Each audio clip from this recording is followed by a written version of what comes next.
Good afternoon, guys. This is an apple tree called Almata. It does have the reddish leaves, but they turn more green. Oh, but the tips are still red. They turn green towards the end of the summer. But when you graft it, the wood on the inside is red. And I have a couple apples left. A lot of them start falling because the birds have been pecking on them. And some of them are just falling. So they probably are ripe. So I want to do a taste test and see what's going on with these.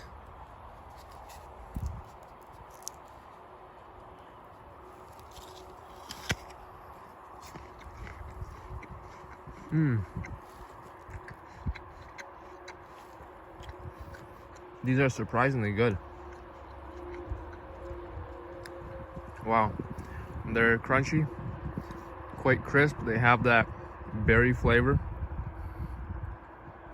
They have a nice color to them. It's not as deep a color as Red Love Era or Oduso or Rubiat, but it does have a nice color to it.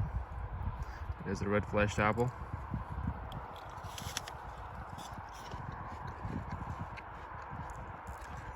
This would be considered an early variety. It's pretty good for an early variety. It's not as complex as some of the other red flesh varieties. It doesn't have a whole lot to it, but it's very well balanced.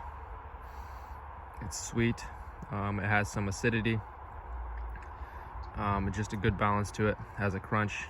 Just very easy to eat. It's not a big apple, and it's not overly sour like some of the other red flesh apples. So this is definitely a good one to plant for the home orchard, backyard.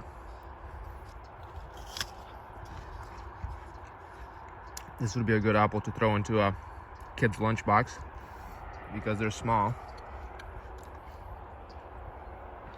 And all the other kids would be jealous when they see somebody eating an apple that's red inside. Quite unusual, but definitely a really good variety. I guess the only downside is they do drop, but it's an early apple, so that's expected. And the other downside was the birds like to peck on them because they turn red early on in the season, and the birds just go crazy over them. Like half of them got pecked by birds and they fell off. Like a lot of these, those were pecked by birds and fell off. So that's the downside of that apple. These are my watermelons over here. This is my Cosmic Crisp apple. No apples on this yet. This is the suckers coming out of the bottom. You can see that's the Pacific crab apple. It's already beginning to get the shaggy bark on the bottom. I did the high graft. The graft is all the way up here, about 2 feet off the ground. I just got to prune these suckers off.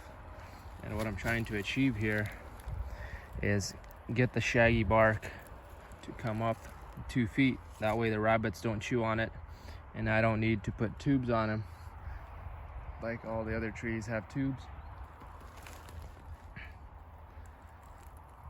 This one probably still needs a tube for another year or two before the bark gets really shaggy like this. But that's the cool thing about this rootstock, other than the fact that it'll just grow in a complete wetland, is it gets this shaggy bark, and then it protects itself from the voles, the rabbits, and the deer really get it really high, so it's not very good protection against deer. The deer will nibble on the branches, so if you have deer, you're gonna need a fence. But check it out. I got some pretty good sized watermelons already. Not quite ripe yet, but getting there. But what am I doing? This is an apple video. Well, I'm basically done. I don't know what else to say about this. Yeah, pretty cool. Pretty nice looking apples. Not very big. Red on the inside.